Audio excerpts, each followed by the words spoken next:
So Vivek has been on the campaign trail going hard for governor, and he had a fantastic exchange when talking about education with a protester. And I got to show you guys. Here it is. I think when you say that you're going to reward the teachers who have higher merit, you're going to reward them with higher pay, I think what you're really saying and giving yourself the chance to say the subtext of it is that a lot of other teachers can be let go under the guise of that.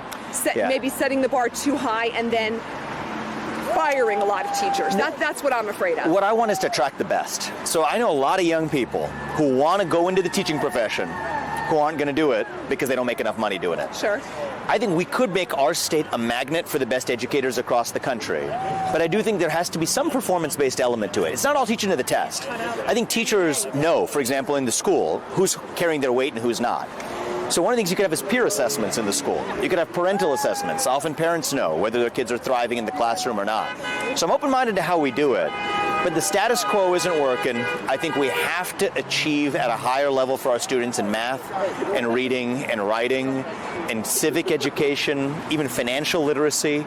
So here's the fundamental difference between Vivek Ramaswamy and this protester. Vivek's number one concern is students. And this person on the left, their number one concern is teachers. It's that simple. And if you look at the left versus the right, that is really where most of the argument breaks down. When you really break down both those arguments, you realize how absurd the left's argument is, because education basically only exists for students. I mean, that's the whole purpose behind the education. I mean, if it existed just for teachers, what would it be there for? And so again, I'm not saying that we should treat teachers poorly, but it does mean that the top priority when we're making any decision that has to do with education, especially on the state level, it should come down to the actual education that the students are receiving, not somehow the benefits that the teachers are getting. Again, I'm not saying teachers should be mistreated. I'm just saying all priorities should funnel, as Vivek is saying, to the students. And you can see this lady low-key kind of understands that like halfway through the conversation. Because again, like I said, there's no purpose in having education if we're not teaching people. The focus is on the students. I think she gets that about halfway through. I think Vivek is a fantastic leader. I think he's really good at talking to people. And I think he's going to win the governorship over there in Ohio easily. If you look at the most recent polling, by the way, there's not a ton out right now. A lot of them came out about a month ago. Even 2 months ago when Vivek was announcing. There's also a Democrat that announced, so there's a couple polls with that. I want to show you those right now, and it kind of proves my theory, which is that this race is already over. What you can see right here, this first poll, and I'll read it out for you for those of you who are just listening. This is the Republican primary, and right now Vivek Ramaswamy has 61%. And the person in second place has 24%. So that's pretty much put away. I mean, there's really nothing Dave Yost or Heather Hill can do. I don't even know who those people are. If you know who they are, you can tell me in the comments. And then this is against Amy Acton. It says Army. That's a typo. Amy Acton is the presumptive Democrat nominee for the Ohio governorship.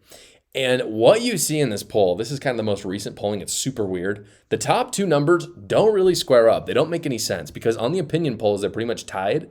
But the favorability polls, Vivek is 10% ahead.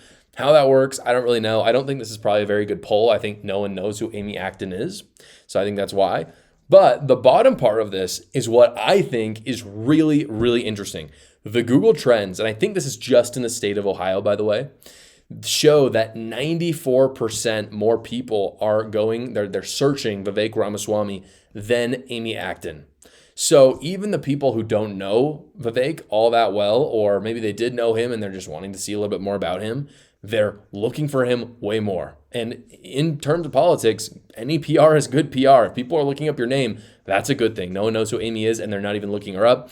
At this point, he has gotten, by the way, so aside from the polling is good. Vivek has already gotten the endorsement of countless congressmen, but I think what's most important, and senators as well. But he even at this point, I think 3 days ago, got the endorsement of Jim Jordan.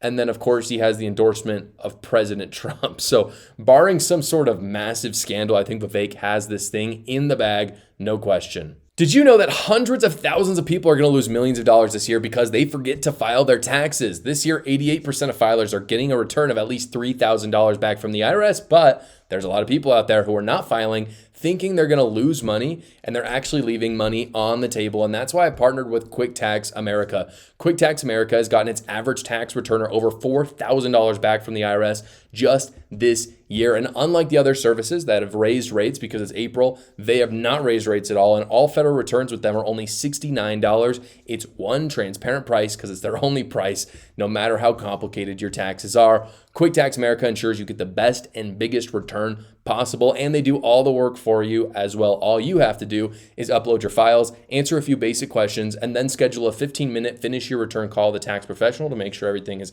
A-OK, and they do all the rest of the work. So go check them out at quicktaxamerica.com, or you can go to the link in the description below. Thank you so much for watching, guys. If you haven't already, go down below, like the video, subscribe to my channel, and watch another video.